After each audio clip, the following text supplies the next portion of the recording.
perguntas. Se é assim, você acha que tem mocinhos e vilões nessa história? Dentro da visão realista, a gente não precisa ainda trazer a questão moral. Só que a visão realista não é a única visão que explica o mundo. A sua visão, você acha que tem certo e errado nesse conflito? Tem. Por quê? Porque tem outras nuances que não podem ser descartadas. Quais? Primeiro, existe uma regra, uma lei nas relações internacionais. Talvez a única lei que pare de pé. Os teóricos de relações internacionais viram e falam assim, se tem uma coisa que sustenta o mundo é democracias não entram em guerra com outras democracias. E aí, essa corrida de medo racional, de dilema da segurança, de corrida armamentista, simétrica, que eu descrevi para um lado de cá e que você trouxe do lado de lá, e que são iguais, com democracias elas não existem. Porque isso daí era uma sensação que eu tinha, porque assim, estamos em 2022, cara. Porra, em 2022 a gente está falando de guerra, parece que a sensação é que a sociedade não evoluiu, a humanidade não evoluiu o suficiente para ainda ter esse tipo de problema. Tem gente que acha que a guerra é uma questão, um fruto, um resultado de um problema cultural. Ou seja, como várias coisas deixaram de existir. Por exemplo, duelo. Lembra que a gente resolveu o problema no duelo, né? Armado. Virava, andava e atirava um no outro. Isso não existe mais, isso saiu de moda. Isso é completamente... Então tem gente que acredita que a guerra pode virar isso. Só que, se você não tiver os elementos colocados, você não constrói a confiança. Você não elimina esse dilema da segurança, da corrida armamentista, do medo do meu vizinho vir tirar o que ele quer de mim. Como que você precisa resolver isso? Você precisa criar leis. E aí a gente vai entrar num outro problema gigante. Como é que você vai criar leis para o mundo? Não existe. Por quê? Primeiro, não existe autoridade competente para fazer isso. Depois, nós vivemos numa torre de Babel, literalmente. E eu presenciei isso na prática. Eu trabalhei na ONU, no Conselho de Segurança. E ali você tem todos, 193 países do mundo juntos. Cada um falando uma língua. A reunião do Conselho de Segurança, que é o órgão mais importante que cuida da guerra e da paz no mundo, você tem os 5 países permanentes e 10 outros rotativos. E numa Quais são mesa, os 5 permanentes? Desculpa. São os 5 que são autorizados a terem bombas atômicas. Que é Reino Unido, França, Rússia, China e Estados Unidos. Esses países são especiais. Esses aí, eles são autorizados, não quer dizer que os outros países também não metam ao louco de ter bomba atômica também. Os outros têm, mas eles estão violando ou não assinaram o tratado internacional. Existe um tratado que chama Tratado de Não Proliferação de Armas Nucleares. Esse tratado trata 5 países como especiais. Eles são diferenciados. Quem são? Os garantidores da paz do mundo. Os 5 permanentes do Conselho de Segurança. A Rússia tá lá. Tá lá. E ela tem o direito de ter a bomba e tem o direito do veto. Mas voltando para a nossa reunião do Conselho. E aí, assim, o diplomata russo, ele senta lá e faz um discurso. Em que língua que ele faz o discurso dele? Em russo. Em russo. O diplomata francês tá ouvindo por uma orelha ele falando em russo e na outra ele tá com um fone de ouvido com a tradução simultânea para ele entender. Imagina essa conversa e cada hora um fala. É uma verdadeira Torre de Babel. E assim, eu estou falando do idioma, mas você imagina as diferenças de costumes, de valores, claro. Agora... o papel da mulher, o papel da criança, educação, alimentação, tipo, gado é sagrado na Índia, aqui a gente come muita carne. Imagina você sentar e falar assim, tá bom, agora vamos fazer regra para a gente conviver todo mundo junto. Jamais, nós não estamos nem perto disso. Claro. Eu queria explorar um ponto com você. Você colocou o seguinte... o princípio de que uma democracia não ataca outra democracia, que é um princípio muito claro. Eu acho assim que quase... não falei disso, mas esse é um ponto que a gente tem que expandir. Exatamente. O que eu queria trazer dentro desse ponto é o seguinte: como pensar essa situação quando dentro de uma democracia você tem uma parte do país que não se identifica com o resto do país e eventualmente se identifica com outro país? Porque uma das discussões iniciais nesse caso sobretudo você pensar em Crimeia e Donbás e tal, mas sobretudo Crimeia, é que dentro da Ucrânia há uma parte da população que não se identifica como ucraniana, dada a história da região. E esse é, no final das contas, um dos argumentos usados internamente na própria Rússia para a manutenção da moral, né, desse conflito, enfim, que obviamente tem outra pegada na prática, né, do ponto de vista do que está acontecendo e dos propósitos do Kremlin, que a gente sabe muito bem. Óbvio que eu estou alinhado com você, óbvio que eu acho que isso é tremenda de uma violência internacional, não tenho nem dúvida disso, uma coisa gravíssima que está acontecendo, é um ataque da Rússia sobre a Ucrânia, para mim assim, não tem meias palavras, mas esse é um argumento muito forte. Como é que você responde a esse argumento? Então, esse é um problema porque isso tem a ver com as identidades das pessoas. Exatamente. Então, assim, antes da gente ter o Estado-nação, o que a gente tinha? A gente tinha império, tinha reinados, tinha tribos. E por que o Estado-nação é um avanço para a humanidade? Porque pela primeira vez na nossa história da humanidade, nós conseguimos reunir um número de pessoas debaixo da mesma guarda-chuva, da mesma família. Mas que número? Um número gigantesco.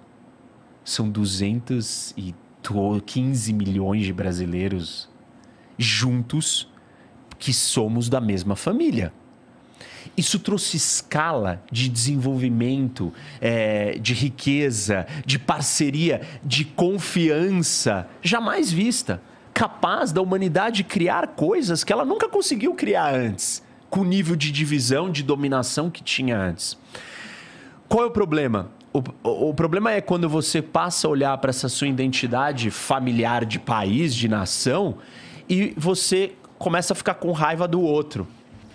E não foca no amor do que é parecido com o seu. E foca no ódio do que é diferente do seu. Que aí é um fascismo, por exemplo. E o outro problema é quando você olha e fala assim, eu não faço parte dessa família. Eu quero me separar dela. Tem muita gente que quer se separar no mundo. E aí você fala assim, mas eles não deveriam poder se separar?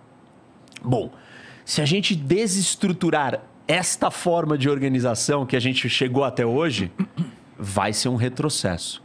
Por quê? Porque primeiro que um divórcio, ele na maioria das vezes não é amigável. Essa separação não vai ser suave. Ela vai ser com briga e com guerra.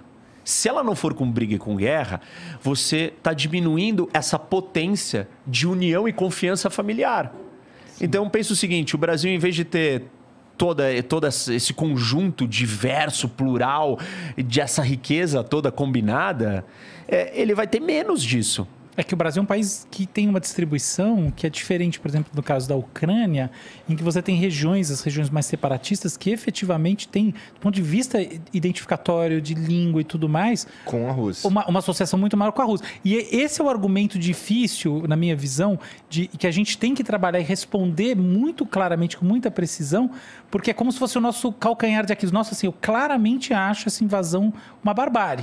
Então, é um argumento que a gente tem que responder. A pergunta que eu vou dizer para você é o seguinte, responder isso daí. Todo mundo que disser que quer se separar, nós vamos deixar? Não, mas o problema é que você tem países que têm distribuições étnicas e culturais que não são homogêneas. Então, a questão aqui não é sobre qualquer país, é sobre como a gente olha para um conflito que envolve regiões que são em si separatistas, que tem pessoas que estão, antes de mais nada, lutando para isso e que efetivamente, no final das contas, se tornam joguetes, no caso do Kremlin, para argumentar que a invasão é legítima. Como é que a gente responde a isso? Não tem um argumento moral de defesa disso, mas tem um argumento de funcionamento lógico. Qual que é o funcionamento lógico? A gente estabeleceu uma ordem. E tem que ter uma regra para a gente conviver. A gente não pode quebrar essa regra. A gente não pode, por exemplo, acabar com o Estado-nação. Por quê? É caos. A gente vai voltar para o império. Se não é Estado-nação, é o quê? É império. É reinado. E aí, como é que é? Então a Rússia fala assim, não, tem uma galera aqui... E tem, né? Na Moldávia, num território aqui no canto da Moldávia, na fronteira com a Ucrânia, Transnistria, que quer fazer parte da Rússia. Não, mas tem uma galera em São Paulo que quer fazer parte da Rússia. Tem um bairro de São Paulo que quer ser território russo. E aí... Vai ter um país como é que a gente vai gerar... Estados Unidos, não, né? como é que a gente vai gerenciar isso, entendeu? Por exemplo, tem um estudo que fala que na África, se a gente desse autonomia e independência para todos os povos que querem ter o seu próprio Estado, chuta quantos países nós teríamos só na África? Montanhas. Mais de 3.500 países. Só na África, só para vocês terem uma ideia. Tem 193 reconhecidos. Um ponto muito bom. A grande questão, do meu ponto de vista, desse argumento de que, olha, existe uma legitimidade separatista e que, em última análise, é uma legitimidade do apoio, por assim dizer, e da guerra, né, como, pelo menos do ponto de vista daquilo que o Putin está publicizando dentro da Rússia, é que, no final das contas, a identidade da Ucrânia como país é absolutamente fundamental para que a Ucrânia como um todo consiga realizar suas políticas internas, consiga ter suas relações internacionais estáveis e tudo mais. Então a gente não pode assumir que porque existe uma parte da Ucrânia que quer se tornar independente, que é legítimo um país externo entrar e se meter nesse conflito. Esse é um problema, esse é um primeiro ponto. E aí, até que ponto o ucraniano não foi instigado, alimentado, armado... E foi usado como uma marionete do projeto do Putin e da Rússia para fazer isso. Que serve os interesses de segurança, os interesses expansionistas de recriação do Império Soviético dele, entendeu? Que assim, quando eu falei aqui dos estados do realismo, eu falei de movimentos de Estado. Mas a gente não pode descartar a posição do líder. Quem? O Putin, que é um projeto pessoal de ser um grande... Tsar, um grande imperador.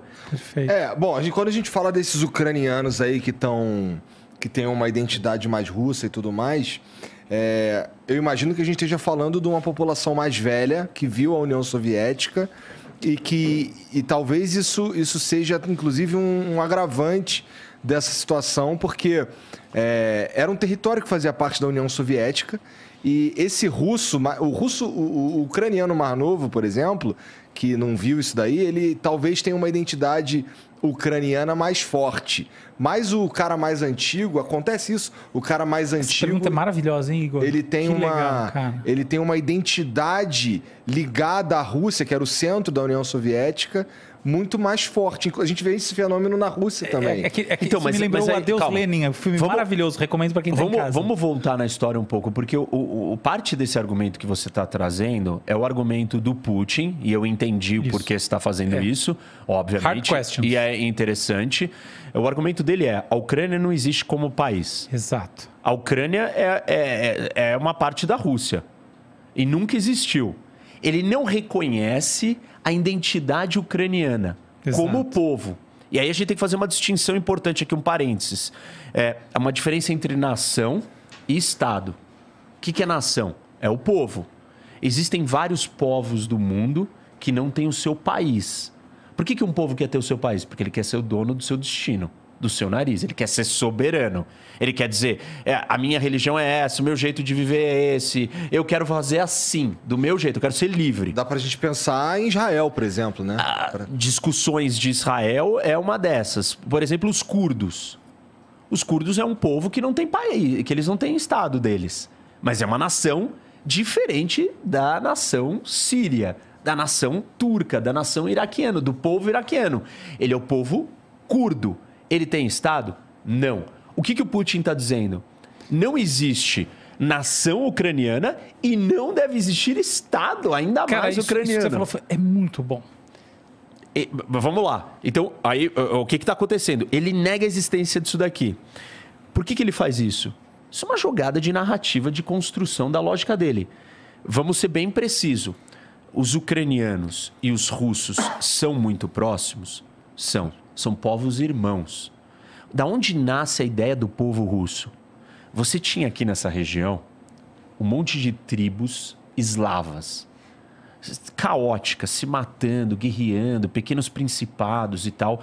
Aí vem um cara, né, um reinado, um príncipe daqui, da Escandinávia, da Finlândia, um viking, e ele para aqui, um pouco nessa região aqui por aqui, e aí todas essas tribos eslavas, elas falam assim, ele vai ser o nosso líder, porque ele vai trazer paz para nós, ele vai nos governar.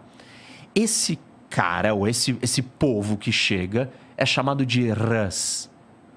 os Rus, que é os antecessores da ideia do russo. Eram os russos de Kiev. Então, o primeiro russo, originalmente, como identidade de nação, ele é ucraniano. Ó, você que está em casa, hein? Essa história é fantástica. Ele é ucraniano, ele não é russo. E aí, o que começa a acontecer? Eles começam a expandir, a conquistar vários outros principados, tal, traz ordem, prosperidade, começam a descer aqui, começam a ter comércio com essa região do Mar Negro, chegam até aqui, Istambul, na Turquia, aqui está o Império Bizantino. Dali eles pegam o cristianismo ortodoxo, levam... Os padres, monges que levam um idioma novo para ensinar a Bíblia para eles e começa a tomar forma um novo povo aqui, com uma religião própria, com uma língua própria, que é uma mistura entre eslavos e vikings, entre escandinavos e eslavos. E esse povo é o povo russo. Aí chegam os mongóis, invadem isso daqui, destroem tudo, dominam tudo. E esses russos que estão espalhados por esses lugares, Bielorrússia, Ucrânia e um pouco da Rússia, estão subjugados. Começa a surgir um outro príncipe, um príncipe de Moscou, de Moscov, que é um russo daquele mesmo lugar, né, dessa região. E ele vira e fala assim, eu vou desafiar esses mongóis. E ele desafia e ganha. E aí nasce... o povo russo, o Principado de Moscov. Aí é o nascimento da Rússia. E aí o Putin está dizendo o seguinte... Que já é subsequente ao russo da Ucrânia. Depois, é posterior. Exato. Só que aí a Ucrânia desenvolve... tem uma história de 1000 anos de identidade própria, de 1000 anos construindo a sua história. Foi dominada pelo Império Polonês, foi dominado pelo Império da Lituânia... É dominado posteriormente pelo Império Russo, depois pelos soviéticos, é invadido pela Alemanha. Então, assim, esse povo sempre existiu, ponto. Quando que o Estado existiu? Um período muito breve, em 1917, ele existe por um período breve até o Império Russo ir lá e conquistar.